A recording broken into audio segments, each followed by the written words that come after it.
शंकरलाल तिवारी की सीट गणेश सिंह पटेल को क्यों चाहिए थी? कैसे मैहर में पहले मोतीलाल तिवारी के साथ गेम खेला गया, अब नारायण त्रिपाठी के साथ खेल किया जा रहा है। कैसे रीवा में उभरते ब्राह्मण नेता अभय मिश्रा के साथ राजनीतिक चालें खेली गई। सीधी में ब्राह्मण नेता केदार शुक्ला के साथ क्या किया गया। सतना में धर्मेश चतुर्वेदी, अमरपाटन में अरुण द्विवेदी, रीवा में कांग्रेस नेता सिद्धार्थ तिवारी, रीवा के ही अधिवक्ता संघ के अध्यक्ष दबंग नेता राजेंद्र पांडे को नहीं पनपने दिया गया। दोस्तों नमस्कार, मैं रमनू सिंह। आज हम बात करेंगे विंध्य के ब्राह्मण समाज के नेताओं की। कैसे एक एक करके ब्राह्मण समाज के नेताओं की राजनीति को कुचलने का काम किया गया। जहां नहीं कुचल पाए वहां साजिशें और षड्यंत्र किए गए। जहां हो सका वहां ब्राह्मण या अन्य सामान्य वर्ग के नेताओं को हटाकर ओबीसी के नेता को स्थापित किया गया।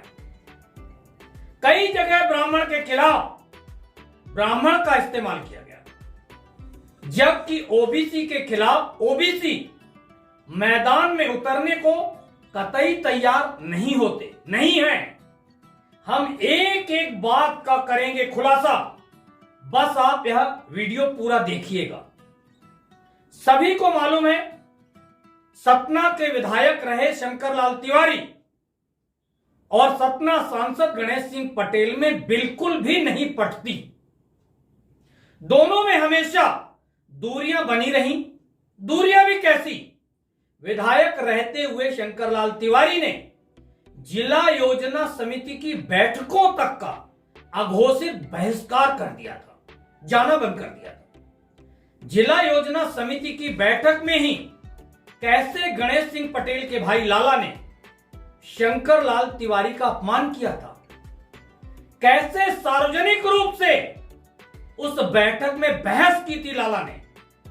न पार्टी का लिहाज किया लाला ने, न वरिष्ठता का लिहाज किया था, न ही ब्राह्मण के अपमान का आभास था उन्हें। बस था तो पद और कुर्सी का अहंकार।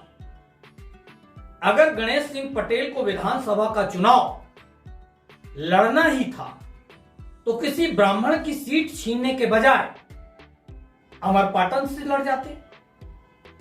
ओबीसी कभी भी ओबीसी की सीट नहीं छीनता है। ओबीसी जल्द ओबीसी के खिलाफ चुनाव भी नहीं लड़ता।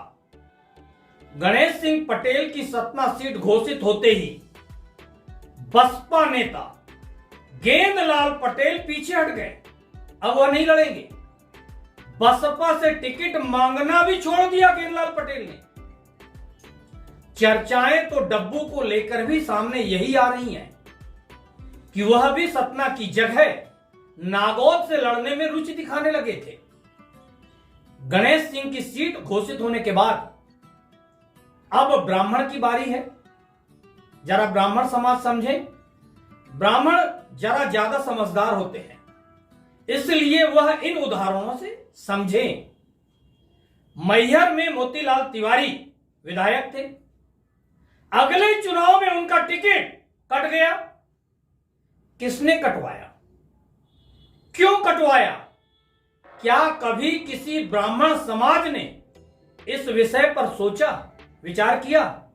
नहीं सोचा तो क्यों नहीं सोचा? अब ओबीसी की राजनीति का गेम प्लान समझिए। ओबीसी की राजनीति क्यों कह रहा हूं, पहले यह भी समझें। ओबीसी शिवराज चाले चल रहे थे। ओबीसी गणेश सिंह पटेल के माध्यम से मोतीलाल तिवारी की टिकट काटकर भाजपा से रमेश पांडे बम महाराज को टिकट दे दिया गया। ब्राह्मण के खिलाफ ब्राह्मण का इस्तेमाल किया गया। बम महाराज किसके कहने से चुनाव लड़ गए, यह सभी जानते हैं। फिर बम महाराज चुनाव हार क्यों गए, यह भी सभी को जानना चाहिए, खासकर ब्राह्मण समाज को। बम बम महाराज एक चुनाव हारने के बाद राजनीतिक परिदृश्य से गायब क्यों हो गए? मगर राजनीति तो मोतीलाल तिवारी की खत्म कर दी गई, जो मकसद था। चलिए, मैहर की चर्चा चल ही रही है तो नारायण त्रिपाठी की भी बात कर ले। नारायण त्रिपाठी लोकसभा चुनाव के ऐन वक्त पर कांग्रेस छोड़ देते हैं और भारतीय जनता पार्टी में शामिल हो जाते हैं।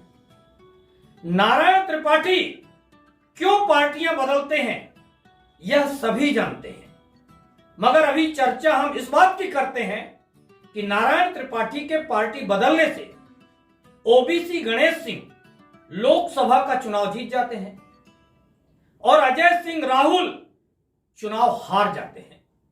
मगर इस हार जीत से नारायण त्रिपाठी को क्या मिला? आज नारायण त्रिपाठी बीजेपी में भी नहीं है। गणेश सिंह सार्वजनिक मंच से बोल चुके हैं, मैं नारायण त्रिपाठी की बदौलत चुनाव नहीं जीता, बल्कि मेरे बदौलत नारायण त्रिपाठी 2 बार मैहर से विधानसभा का चुनाव जीत गए हैं। शायद इतने से भी ब्राह्मण समाज नहीं जागा तो फिर ब्राह्मण समाज जाने वह कब जागेगा। रीवा में ब्राह्मण नेता अभय मिश्रा उभरते हैं। अभय मिश्रा जिला पंचायत के अध्यक्ष बन जाते हैं और उनकी पत्नी नीलम मिश्रा विधायक बनती हैं। फिर अभय मिश्रा के पीछे पड़ते हैं बीजेपी के राजेंद्र शुक्ला। अभय मिश्रा और राजेंद्र शुक्ला के बीच की अनबन तो सभी को पता है, मगर हमेशा मुंह में महाउर चुप रहे जैसे रहने वाले शांत प्रवृत्ति के राजेंद्र शुक्ला, जो कभी मुंह नहीं खोलते, अभय मिश्रा को लेकर इतने अशांत क्यों हो गए? क्या कभी किसी ने सोचा है? राजेंद्र शुक्ला किसी ऊपरी नेता के मोहरे हैं, उनकी चाल से यह सब होता गया।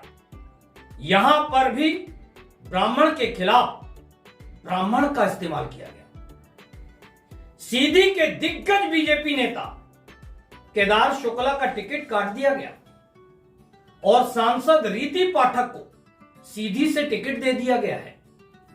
यहां भी ब्राह्मण के खिलाफ ब्राह्मण का इस्तेमाल हुआ, जबकि रीति पाठक को कांग्रेस के राष्ट्रीय नेता कमलेश्वर पटेल के खिलाफ सिहावल विधानसभा से भी लाया जा सकता था।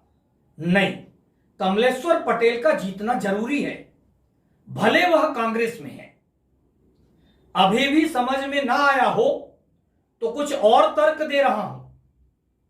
अमरपाटन में दबंग नेता के रूप में अरुण द्विवेदी उभरे, उन्हें विधानसभा का टिकट दिया जा रहा था, टिकट मिलने जा रहा था। अरुण द्विवेदी ने मुझे व्यक्तिगत रूप से बताया कि खुद शिवराज ने उनसे कहा, एक बार रामखिलावन पटेल को जिताओ, अगली बार टिकट आपको देंगे। वह शिवराज सिंह चौहान की बात मान गए। अगली बार अरुण को क्या मिला आप सभी जानते हैं। रामखिलावन पटेल बीएसपी से बीजेपी में आते हैं और मंत्री बना दिए जाते हैं। समझिए शिवराज का ओबीसी प्रेम। सतना के धर्मेश चतुर्वेदी बीएसपी से विधानसभा का चुनाव लड़ते हैं और चुनाव के बाद वह कांग्रेस में चले जाते हैं, कांग्रेस में शामिल हो जाते हैं। अरविंद मेनन से लेकर शिवराज तक शर्त रखते हैं धर्मेश चतुर्वेदी के सामने कि आप लोकसभा में गणेश सिंह पटेल को जिताओ और लाल बत्ती पाओ। गणेश सिंह तो लोकसभा जीत गए, धर्मेश चतुर्वेदी को लाल बत्ती तो क्या बुझी हुई बत्ती तक नहीं दी गई। रीवा में अधिवक्ता संघ के अध्यक्ष हैं राजेंद्र पांडे, बड़े दबंग नेता हैं। युवा अवस्था से ही वह काफी दबंग नेता बनकर सामने आए, मगर टिकट न देकर उनकी राजनीति, उनके राजनीतिक कैरियर को समाप्त कर दिया गया। मैं यह कुछ चुनिंदा नाम आपके सामने रखा हूं, ऐसे अनेकों उदाहरण हैं। सतना नगर निगम चुनाव में शारदा तिवारी का टिकट किसने काटा, यह बात भी सभी जानते हैं।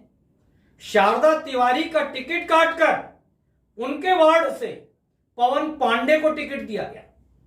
शारदा तिवारी निर्दलीय चुनाव जीत गए, मगर राजनीतिक चाल देखिए, वार्ड तक के चुनाव में ब्राह्मण के खिलाफ ब्राह्मण का इस्तेमाल किया गया।